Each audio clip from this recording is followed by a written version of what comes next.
Bom, até agora a gente tem só a nossa rota, que seria a rota principal, que a gente chama de rota home ou rota barra, ok? Nós iremos criar agora uma próxima rota que vai recuperar, ou seja, vai fazer get de todos os snacks de uma determinada categoria. Portanto, nós iremos acrescentar então aqui app.get,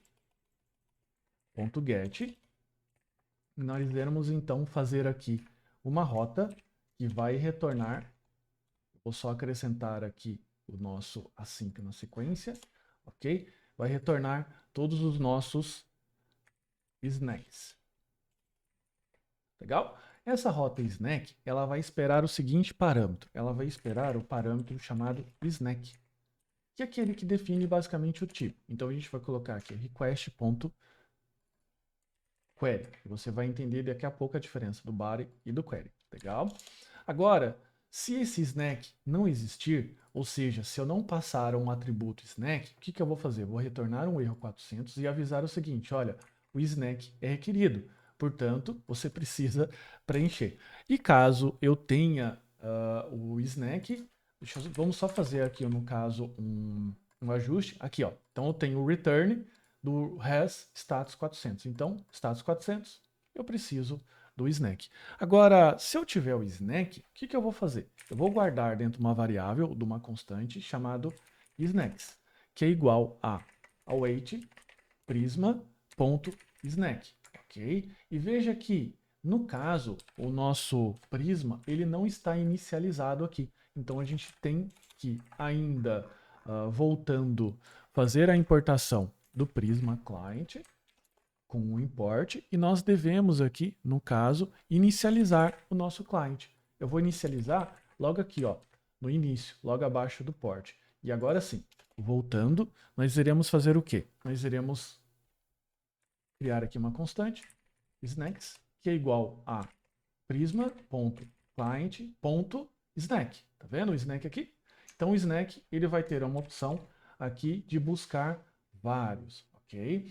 Então, o buscar, vou colocar aqui, snack. Então, o buscar vários, como o próprio nome já diz, retorna todos, dependendo da situação que eu colocar aqui como filtro.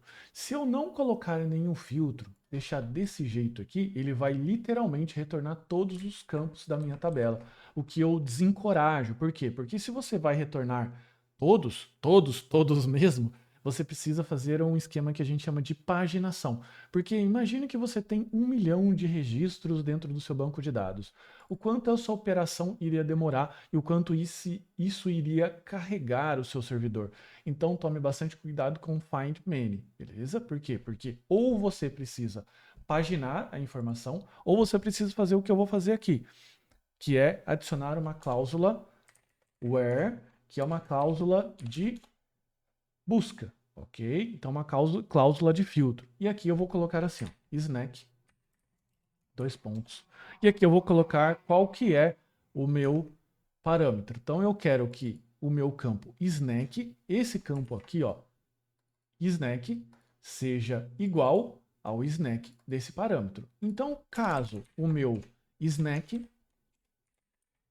seja igual a drink, por exemplo, o que eu vou ter? Eu vou ter, então, isso aqui igual a drink. Entende? Então, se você já conhece um pouquinho mais de SQL, isso aqui seria basicamente o seguinte: select asterisco from snack where snack, que é isso daqui, igual a drink, ou igual ao valor que eu estiver passando aqui para mim. Legal? Então é isso que esse carinha aqui faz. Então veja que os snacks todos já estão preenchidos aqui dentro dessa constante.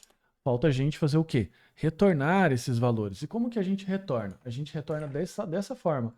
Has de response, ou seja, resposta, me envia a resposta com os snacks. E basicamente ele vai fazer o quê? Tudo que ele pegar do banco de dados, ele vai colocar na saída da nossa API. E o que, que você vai fazer para testar? Você vai abrir então o Insomnia, ok? E você vai colocar o endereço. Qual que era o endereço? http, dois pontos, duas barras, localhost 5000. Bacana? E se você perceber, se você foi ágil na sua percepção, você viu que eu tenho aqui uma coisinha diferente, né? Eu tenho aqui um underline API URL. O que que é isso? Isso aqui são variáveis que você deixa programado no ambiente aqui do Insomnia. Então, em vez de ter que ficar digitando localhost 2.5000 toda hora, e além disso, quando o seu servidor for para o ar, essa URL vai mudar, você vem aqui nas configurações, gerencia e coloca essa configuração aqui, ó, como base. Ou então você cria ambientes dev e produção. Enfim, eu sempre acrescento aqui na base e eu vou deixar assim, API URL, dois pontos, e aqui eu vou acrescentar o meu endereço. Nesse caso aqui, o 5000. Bacana? Então, para poder utilizar, eu venho aqui e pressiono Ctrl espaço, ele vai aparecer essa primeira opção, barra Snacks, que era essa opção aqui que a gente tem. Legal? O meu servidor não está rodando, npm run dev. Eu tenho o servidor rodando na porta 5000, então vamos para o momento de verdade. Vou clicar aqui em Snacks, vou dar o meu send. E veja que ele não retornou nada. Por que que ele não retornou nada? Vamos entender. Se você vier e olhar aqui, você vai perceber que o find many, ele retorna o quê? Ele retorna uma promise, ok? Então ele retorna aqui, ó, Prisma Promise. O que que é isso? Significa que ele vai executar isso daqui como async. E para aguardar então o retorno dessa função find many antes de enviar, a gente vai colocar aqui um await.